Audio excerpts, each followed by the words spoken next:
खासतौर पर ये जो प्रदर्शनी है, इसका उद्घाटन अवलोकन प्रधानमंत्री ने किया है, ये बेहद जरूरी है और बेहद अहम है, क्योंकि ये वाइब्रेंट इंडस्ट्रियल इकोसिस्टम को समुचित तौर पर कैसे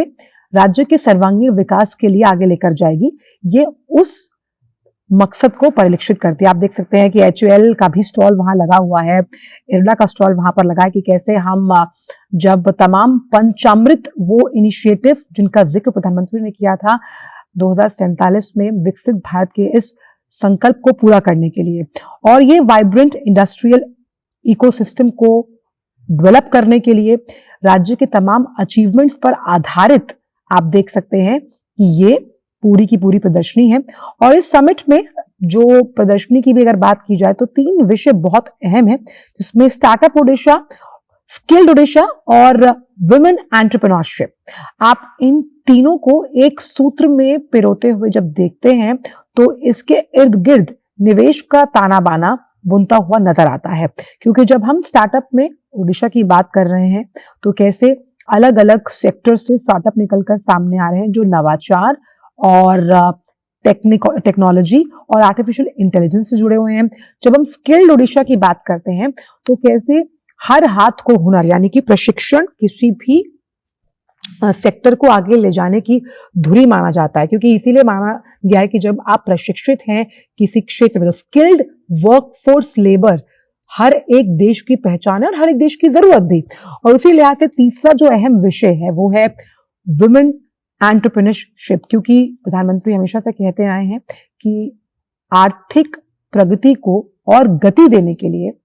महिला उन्मुखी विकास यानी विमेन लेड डेवलपमेंट पर हमें जोर देना है, और कैसे विमेन लेड डेवलपमेंट को जब एंटरप्रेन्योरशिप का सहारा मिलता है, जब महिलाएं अपने आप आर्थिक तौर पर सशक्त होती हैं। तो आप अलग अलग स्टॉल्स यहाँ पर इन तस्वीरों के माध्यम से देख पा रहे हैं कि कैसे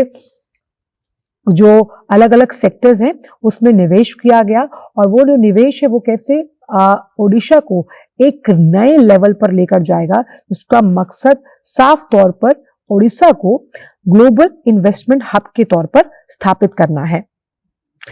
और ये कॉन्क्लेव क्योंकि 2 दिनों तक चलने वाला है, कई ऐसी पॉलिसीज हैं जिन पर डिस्कशंस होने हैं, राउंड टेबल कॉन्फ्रेंसेस हैं, साथ ही साथ रीजनल सेशंस होंगे, B2B मीटिंग्स यानी बिजनेस टू बिजनेस मीटिंग्स बहुत इंपॉर्टेंट होती हैं इस तरह के कॉन्क्लेव्स में। हमने ऐसा ही जो वाइब्रेंट कॉन्क्लेव है वो उत्तर प्रदेश के लिहाज से देखा, और कई हजार करोड़ रुपए का निवेश उत्तर प्रदेश में आया। वाइब्रेंट गुजरात को भी हम नहीं भूल सकते। तो B2B जो मीटिंग्स होती हैं उसमें किस तरह से public private partnership, venture Capitals और मर्जर्स एंड एक्विजिशंस जो हैं वो सामने आते हैं, और इस लिहाज से स्टार्टअप्स और एंटरप्रेन्योरशिप को बढ़ावा मिलता है। और ये बात अपने आप में इसलिए भी जरूरी है क्योंकि जब सस्टेनेबल डेवलपमेंट की बात प्रधानमंत्री कहते हैं और करते हैं, उसमें ये भी हमें समझना होगा कि आप जितनी भी प्रगति करते जा रहे हैं औद्योगिक स्तर पर, लेकिन मां प्रकृति को भी आपको उसके बदले कुछ देना होगा। इसका भी हम एक प्रतिबिंब यहां पर देखेंगे। और इस समिट में अगर हम देखें तो नेशनल इंटरनेशनल कई इंडस्ट्री के लीडर्स, स्टार्टअप एंटरप्रेन्योर्स और उद्योग जगत से जुड़े तमाम हितधारक है अंडर वन रूफ, उनको एक प्लेटफॉर्म दिया गया और वो आपको यहाँ सब मिलेंगे। और क्योंकि ये समिट भुवनेश्वर में हो रहा है, आपको अलग अलग देशों से आए हुए प्रतिनिधि भी यहाँ मिलेंगे, क्योंकि बहुत से ऐसे अहम मॉडल्स हैं जो भारत एशिया युग में हमारे सामने लेकर आया और हम दूसरों के लिए प्रेरणा स्रोत हो सकते हैं। जिसका एक एग्जाम्पल है डिजिटल पब्लिक इंफ्रास्ट्रक्चर, पेमेंट से जुड़ा हुआ DPI, जिसमें हम UPI की बात करते हैं।